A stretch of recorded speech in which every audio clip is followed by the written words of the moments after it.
محمد علی مرزا کو سننا جائز ہے؟ میں نے بتایا جائز نہیں ہے، وہ بہت غلط عقیدے کا حامل انسان ہے۔ قرآن مجید پر، صحیح احادیث پر، صحابہ کرام کے مقام پر اس نے آڑی ترچھی اور غلط انداز کی باتیں کہی ہیں۔ سوال ہے کہ انجینئر علی مرزا سے کافی لوگ متاثر ہو رہے ہیں، ان کی اصلاح کیسے کریں؟ یہ جو انجینئر علی مرزا ہے یہ نیم رافضی ہے۔ رافضی وہ جو صحابہ کی شان میں گستاخیاں کرتے ہیں، اور یہ شیعہ کا ایجنٹ ہے، چاہے وہ جان بوجھ کے ہو یا انجانے میں ہو۔ یہ وہی کام کر رہا ہے جو صدیوں سے شیعہ کرتے آئے، اور حضرت ابوبکر صدیق اور حضرت عمر رضی اللہ تعالیٰ عنہ کو نیچا دکھا کے حضرت علی کو ان سے بہتر بتاتے رہے۔ تو آج یہ تو کھل کے حضرت معاویہ کے بارے میں بولتا ہے اور بھی صحابہ کے بارے میں شک شبہ پیدا کرتا ہے، تو یہ نیم رافضی ہے، بلکہ پورا رافضی بھی ہونے میں دیر نہیں لگے گی، تو اس سے دور رہنا چاہیے۔ ہم ہندوستانی مسلمانوں کی پہلے سے پریشانیاں کیا کم ہیں؟ ہم ہندوستانی مسلمانوں کی آزمائشیں پہلے سے کیا کم ہیں کہ ہماری صفوں میں ایسے منافق پیدا ہو رہے ہیں جو نعوذ باللہ گھر کے بھیدی رہ کے لنکا ڈھانے کا کام کر رہے ہیں۔ اب تک ہم جن آزمائشوں کا سامنا کر رہے تھے، اب تک ہم جن مصیبتوں کا سامنا کر رہے تھے، یہ آزمائشیں، یہ مصیبتیں ہماری دنیا لوٹنے والی مصیبتیں تھیں، لیکن یہ سید زادہ اور یہ انجینئر محمد علی مرزا جیسے لوگ، یہ ہمارا ایمان لوٹنے والے لوگ ہیں، ہمارا عقیدہ لوٹنے والے لوگ ہیں، جو ہماری صفوں میں رہ کر ہمارے ایمان پہ ڈاکہ ڈالتے ہیں۔ ضرورت ہے ان لوگوں سے ہوشیار رہنے کی۔ یاد رکھیے، پیارے نبی نے احادیث میں فرمایا، کسی بھی صحابی پہ جرح کرنا، کسی بھی صحابی کو تانا دینا، کسی بھی صحابی پہ تنقید کرنا، کسی بھی صحابی پہ تبصرے کی زبان چلانا، یہ بہت بڑی گستاخی ہے۔ زبان چلانے سے پہلے دیکھ لے کہ تو کیا ہو، تیری حیثیت کیا ہے۔ قلم چلانے سے پہلے دیکھ لے کہ تو کیا اور تیری حیثیت کیا ہے۔ کہ خارجی طور سے، اور پھر ان خارجی لوگوں نے ہمارے درمیان کچھ لوگوں کو متعین کیا، اور میں ایسا مانتا ہوں کہ یہ مرزا محمد علی انجینئر ہو یا دوسرے ہوں، ہمیں نظر نہ آتا ہو، لیکن یہ ان کے آلائے کار ہیں۔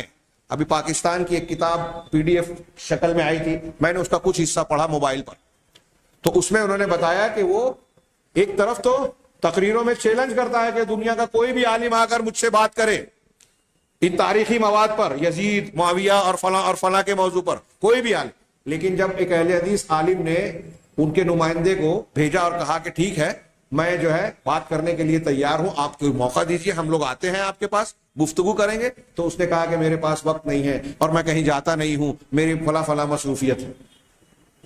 تو وہ چونک گیا کہ ابھی آپ تو 2 روز پہلے شیعوں کے مدرسے میں گئے تھے اور اچھا ان کے علماء کے ساتھ بیٹھ کے بڑا ٹائم دیا۔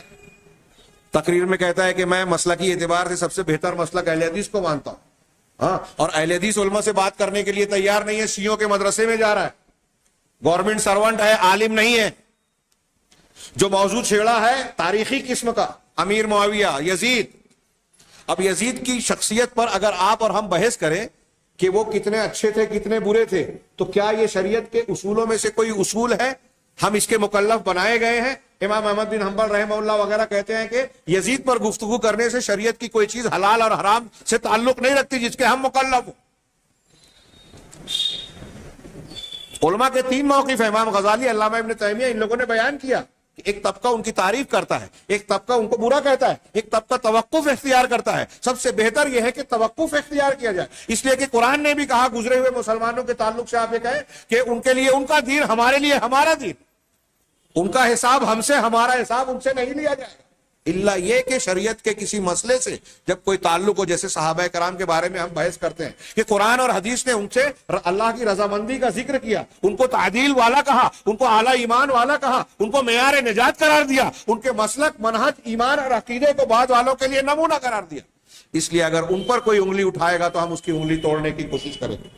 جس انجینئر کی تم باتیں سن رہے ہو اور جس کی باتوں پر تم عمل کر رہے ہو، جسے تم نے آج بہت بڑا عالم دین تصور کر کے رکھا ہے، اس کا استاذ ختم نبوت کا منکر ہے۔ کیا تم نے کبھی سنا کہ انجینئر نے اپنے کسی ویڈیو میں کہا ہو کہ مولانا اسحاق کی یہ باتیں غلط ہیں، کہ اس امت میں نبوت کا سلسلہ آج بھی جاری ہے؟ نہیں کہا اس نے، نہیں کہا اس نے، پھر بھی تم انجینئر کو سنتے ہو۔ نوجوانوں، تم کہاں جا رہے ہو؟ آج ہمارے نوجوانوں کی اکثریت جو ہے 2 اشخاص کو بہت سنتی ہے، ایک انجینئر علی مرزا کو اور دوسرا جاوید احمد غامدی کو۔ جی سنتے کہ نہیں سنتے؟ سنتے کہ نہیں؟ ارے بولو بھائی، امام کو حق ہے وہ پوچھ سکتا ہے جمعہ میں. سنتے کہ نہیں سنتے؟ انجینئر علی مرزا کو بڑا سنتے ہیں لوگ، جاوید احمد غامدی کو بڑا سنتے ہیں.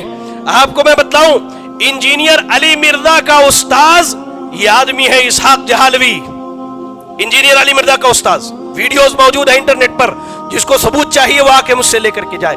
انجینئر علی مرزا کہتا ہے کہ شیخ الاسلام یعنی امت اسلامیہ میں اگر کوئی بڑا عالم دین ہو سکتا ہے تو وہ مولانا اسحاق ہے. وہ اپنے ایک ویڈیو میں کہتا ہے انجینئر علی مرزا کہ اہل حدیثوں کے علاوہ امام ابن تیمیہ کو کوئی نہیں جانتا، لیکن مولانا اسحاق کو دیوبندی بھی جانتے، بریلوی بھی جانتے، اہل حدیث بھی جانتے، شیعہ بھی جانتے. اس اعتبار سے شیخ الاسلام مولانا اسحاق ہوئے. بھائی تم جس کی راہ پر چل رہے ہو، جس انجینئر کی تم باتیں سن رہے ہو اور جس کی باتوں پر تم عمل کر رہے ہو، جسے تم نے آج بہت بڑا عالم دین تصور کر کے رکھا ہے، اس کا استاذ ختم نبوت کا منکر ہے. کچھ نیم رافضی بھی ہیں، ایک آدھا نیم رافضی بھی آپ کو بتا دوں نا تاکہ تھوڑا سے احتیاط میں رہا کریں. ہر کسی کو یوٹیوب پہ دیکھ کے سننا نہ شروع کر دیا کریں گے یہ بہت شیخ ہے، یہ بخاری مسلم ہاتھ میں لے کے بیٹھتا ہے. کئی تو رافضی ہیں، اور جہاں رافضیت کا زور نہیں چلتا پھر رافضی نیم رافضیوں کو پیدا کرتے ہیں کہ تم جا کے اسحاق جھال والے مردود کی طرح نیم رافضی پیدا ہوتے ہیں. اور اس کے مرنے کے بعد آج موجودہ دور میں جہلم کا انجینئر مرزا محمد علی نیم رافضی ہے، دشمن ہے صحابہ کا، بھوکتا ہے صحابہ کے خلاف. آؤ میں دلیل دینے کا عادی ہوں، بغیر دلیل کے بات نہیں کیا کرتا. یہ انجینئر مرزا محمد علی مجرم صحابہ کو گالیاں دیتے ہوئے ایک روایت بیان کرتا ہے، سنیے کہ سیدنا عمر، مرزا جہلمی کے جملے سنیے. سیدنا عمر کسی صحابی کا جنازہ نہیں پڑھتے تھے جب تک حذیفہ بن یمان کو دیکھ نہ لے. اگر حذیفہ بن یمان جنازہ پڑھتے تو سیدنا عمر جنازہ پڑھ لیتے، وگرنہ کسی صحابی کا سیدنا عمر جنازہ نہ پڑھتے کہ کہیں یہ منافقین میں سے شامل نہ ہو. انا للہ و انا الیہ راجعون، انا للہ و انا الیہ راجعون. یہ نیم رافضی ہے جو صحابہ کو گالیاں دے رہا ہے. آؤ اس روایت کی حقیقت میں سناتا ہوں. یہ قول سیدنا قتادہ سے ہے. سیدنا قتادہ نے اس قول کی سند بیان نہیں کی. یہ اس مرزا جہلمی دشمن صحابہ نیم رافضی پہ قرض باقی ہے کہ اس کی سند ہمیں دو، پھر ہم تم سے کلام کریں گے. چلو چھوڑو سند کی ایک بات. دوسری بات، وہ روایت کے الفاظ کیا ہیں سنیے. ان عمر بن خطاب كان اذا مات رجل يرى انه منهم، یہ جملہ یاد رکھنا، يرى انه منهم نظر الى حذیفہ فان صلى عليه والا تركه. عمر رضی اللہ عنہ وارضاہ جب کوئی آدمی مرتا، یرا انہ منہم، یہ وہ جگہ ہے جہاں پر آ کے اس مجرم نے ڈنڈی ماری ہے. یہاں قصہ ہے ان 12 منافقین کا جنہوں نے رسول اللہ صلی اللہ علیہ وسلم پہ حملہ کیا تھا. 6 تو ایک بیماری میں ہلاک ہو گئے تھے اور اس میں سے کچھ باقی تھے. جب کوئی ایسا آدمی مرتا جس پہ سیدنا عمر کو شک ہوتا، یرا انہ منہم، ان کو شک ہوتا کہ یہ ان منافقوں میں سے ہے جنہوں نے 12 نے مل کے اللہ کے نبی صلی اللہ علیہ وسلم پہ حملہ کیا تھا، اور اللہ کے نبی صلی اللہ علیہ وسلم نے ان 12 کے نام سیدنا حذیفہ کو بتا دیے تھے. جب عمر کو شک ہوتا رضی اللہ عنہ وارضا تو حذیفہ کی طرف دیکھتے. اگر حذیفہ جنازہ پڑھ لیتے تو معنی یہ ہوتا کہ یہ منافقوں میں سے نہیں ہے، سیدنا عمر بھی پڑھ لیتے. اور اگر حذیفہ اس کا جنازہ نہ پڑھتے، اس مشکوک آدمی کا جنازہ اگر حذیفہ نہ پڑھتے تو عمر بھی نہ پڑھتے. یہاں عام مشکوک لوگوں کا حال بیان ہو رہا، اور مرزا جہلمی مجرم کہتا ہے کہ کسی صحابی کا جنازہ عمر نہیں پڑھتے تھے، کسی صحابی کا جنازہ عمر نہیں پڑھتے تھے جب تک حذیفہ شامل. یہاں عموم کر کے تمام صحابہ پہ طعن کرتا ہے یہ مجرم. اللہ اس کے شر کو اسی کی طرف لوٹائے اور اہل توحید کو اس کے شر سے محفوظ رکھے. ایک پگڑی والا انجینئر پگڑی اگڑی باندھ کر کے، ہم نے کہا تھا نا کہ حلیہ لوگ بناتے ہیں، بالکل حلیہ بنائیں گے بالکل ایسے لگے کہ یہ تو مطلب عہد سلف کا چہرہ ہے، اس طرح سے. اور کتاب و تاموں کا گٹھر خوب جمع کر لیتے ہیں، اور اس کے بعد ساری عقلانیت، عقل پرستی اور اس کے خلاف نہ صحیح ضعیف کا پتہ ہے، نہ کچھ بنیادوں کا پتہ ہے، نہ علم کے اصولوں کا پتہ ہے، نہ علم کی اصولی بنیادی تعلیم نہیں، کچھ بھی نہیں. ہم نے کہا یہی مسئلہ ہے نا، یہی مسئلہ ہے. اب جب آؤٹ سائڈر لوگ دخلا، لا آفت علی العلوم واہلها من الدخلاء فیہا. علم، ہنر، علم، اہل علم کہ اوپر سب سے بڑا فتنہ اگر کوئی ہے, سب سے بڑی آفت اگر کسی کی ہے تو وہ آؤٹ سائڈرز کی ہے, دخلا کی ہے, جو ہوتے نہیں ہیں علم والے, جاہل ہوتے ہیں لیکن علماء کے بیچ میں گھس کر کے علماء والے کام کرنا شروع کر دیتے ہیں. علم اور اہل علم پر اس سے بڑی آفت کوئی اور نہیں ہو سکتی ہے. میرے بھائیو, یہ ہے نا اس کی مثال.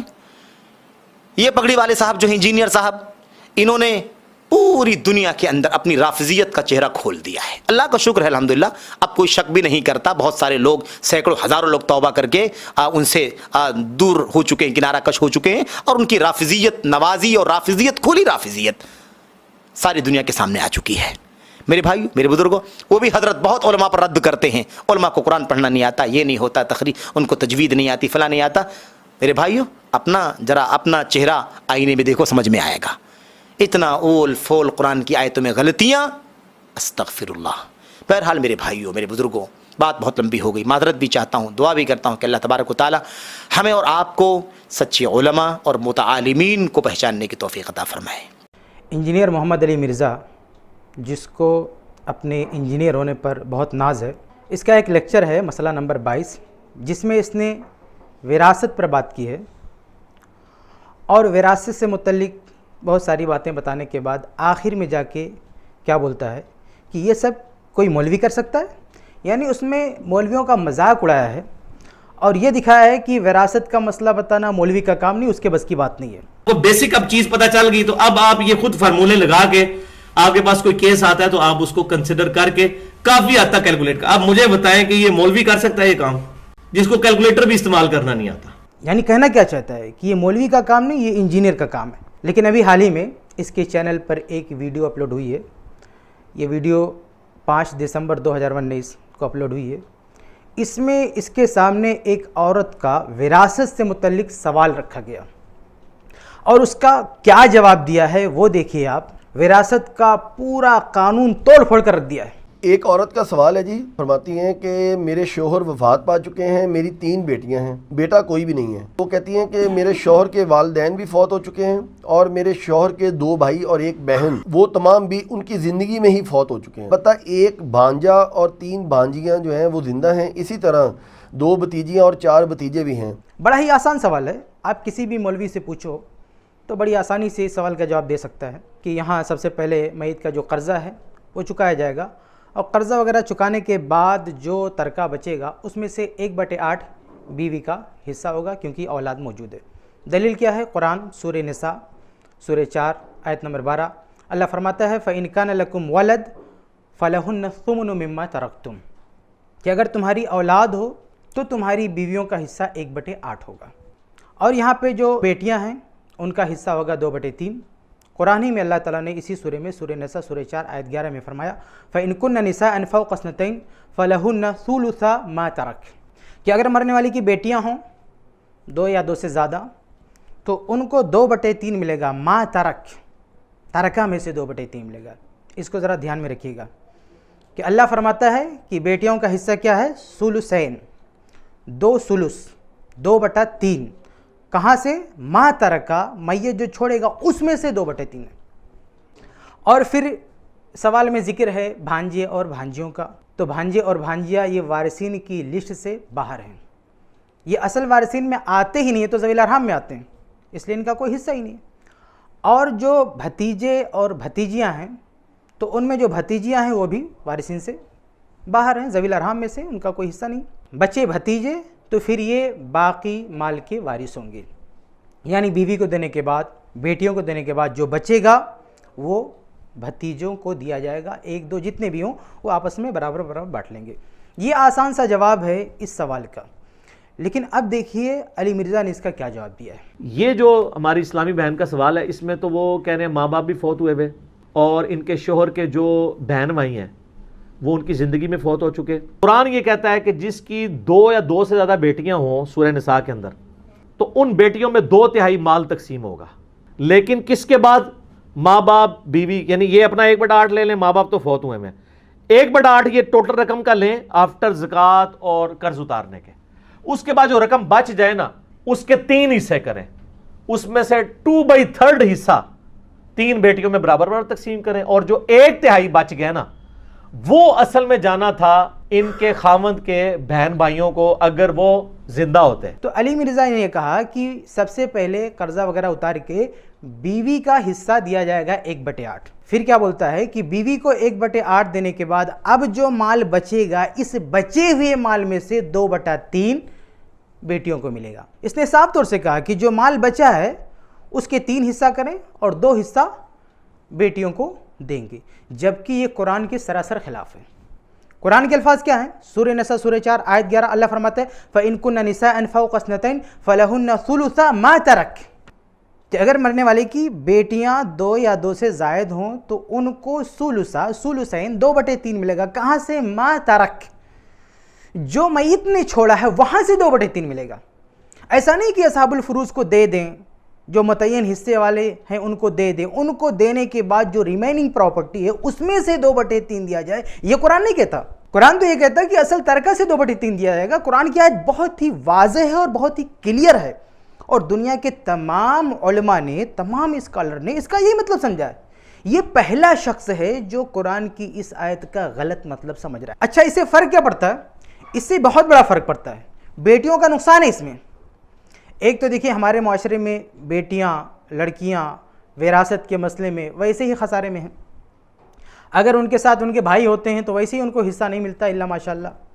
اور جہاں بیٹیاں اکیلی پڑ جائیں، یعنی ان کے ساتھ بیٹے نہ ہوں، تو وہاں پہ بیٹیوں کو ملتا ہے. لیکن اب اس کا فتویٰ آنے کے بعد، علی مرزا کا فتویٰ آنے کے بعد، اب بیٹیوں کو اس معاملے میں بھی خسارہ اٹھانا پڑے گا، کیونکہ اس نے جس طرح سے بتایا ہے اس طرح سے بیٹیوں کا نقصان ہے. اصل جو اصول ہے اس اعتبار سے یہاں بیٹیوں کو 2/3 اگر اصل مال سے دیں گے تو ان کا حصہ زیادہ آئے گا. لیکن پہلے بیوی کو دے دیں اور پھر جو بچا ہوا مال ہے اس میں سے 2/3 دیں گے تو کم ہو جائے گا ان کا حصہ. بلکہ اس کیس میں تو معمولی حصہ کم ہوگا، لیکن اگر دوسرے کیسز ہوں تو بہت زیادہ نقصان ہو سکتا ہے بیٹیوں کا اس اصول سے. تو یہ بندہ ہے جو مولویوں پر تان و تشنیع کرتا ہے کہ وراثت کا مسئلہ بتانا مولوی کا کام ہے، اور خود کیسا چوپٹ کر کے رکھا ہے، بیٹیوں کا کتنا خسارہ، کتنا نقصان کر کے رکھا ہے. میں تو کہتا ہوں کہ اس عورت نے جس نے سوال بھیجا ہے، کسی اللہ کے بندے کو جا کے اس کو سمجھانا چاہیے. کس بیوقوف نے غلط جواب دے دیا، اس کا نقصان ہو جائے گا اس کی بیٹیوں کا. جا کے اس کو سمجھانا چاہیے، اس کی بیٹیوں کا نقصان کر رہا ہے یہ. تو ایک تو ویسے ہی عورتوں کو حصہ نہیں مل رہا، یہ بندہ اور ان کا نقصان کرنے پہ تلا ہوا ہے.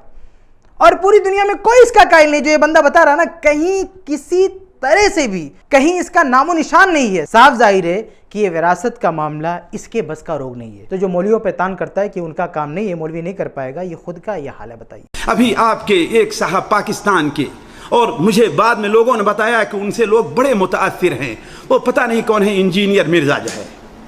اللہ کی قسم، اگر جسے نابالغ مولوی کہیں تو نابالغ مولوی ہے. نابالغ جانتے ہیں نا، ہے کہ نہیں؟ اگر کسی کو نابالغ مولوی کہا جائے وہ اتنا بڑا جاہل ہے کہ بعد بنیادی باتیں، اللہ کی قسم مجھے تو ڈر لگ رہا ہے کہیں اس کے اوپر اللہ کے رسول کی وہ حدیث تو نہیں صادق آتی ہے کہ نبی صلی اللہ علیہ وسلم نے ارشاد فرمایا گستاخی معاف، میں جانتے ہیں کسی کی نام لے کر کسی کے اوپر رد نہیں کرتا، میرا یہ منہج نہیں، لیکن بسا اوقات انسان کا دل کیا ہے، وہ جلتا ہے. اور افسوس ہوتا ہے کہ ایسے وقت میں ہمارے علماء جہاں موجود ہوں، ایسے لوگوں کی پذیرائی کیسے ہو جاتی ہے. سوچنے کی بات ہے، سوچنے کی بات ہے. تو میں کہہ رہا تھا کہ اسے ایسی بنیادی باتیں دین کی نہیں معلوم ہے. الامان الحفیظ تو میں کہہ رہا تھا کہیں اس کے اوپر اللہ کے رسول کی وہ حدیث تو نہیں صادق آتی ہے. آپ نے بیان فرمایا اخوف ما اخاف علی امتی کل منافق علیم اللسان. مجھے میری امت پر سب سے زیادہ خطرہ اگر کسی چیز کا ہے تو کسی چرب زبان منافق سے ہے، کہ باتوں کا بڑا دھنی ہوگا، باتیں بڑے انداز، اچھی انداز بیان کرے گا کہ لوگوں کو اپنے باتوں میں جادو کر دے گا اپنی باتوں سے، اور لوگ اس کی بات ماننا شروع کر دیں گے. ورنہ کہاں صحابہ کرام کا مقام، اور کہاں بعد میں آنے والا ایک آدمی ان کے اوپر آواز اٹھائے، اور وہ بھی کاش کے علم ہو اسے، نعوذ باللہ من ذالک. اللہ کی قسم کبھی میں آپ کے سامنے طلاق کا مسئلہ اس سلسلے میں رکھوں گا، اس شخص کو تو یہ بھی نہیں معلوم ہے، بڑے دعوے کے ساتھ ایک بار مجھے لوگوں نے سنایا، کہتا ہے کہ 3 طلاق کے ایک ہونے کا مسئلہ 8 صدیوں تک کوئی عالم اس کا قائل نہیں رہا ہے، وہ سب سے پہلے ابن تیمیہ قائل ہوئے ہیں. نعوذ باللہ من ذالک. اولا تو امام تیمیہ 8ویں صدی کے ہیں ہی نہیں، یہی نہیں اس بیچارے کو معلوم ہے. کہ کس صدی کے امام ابن تیمیہ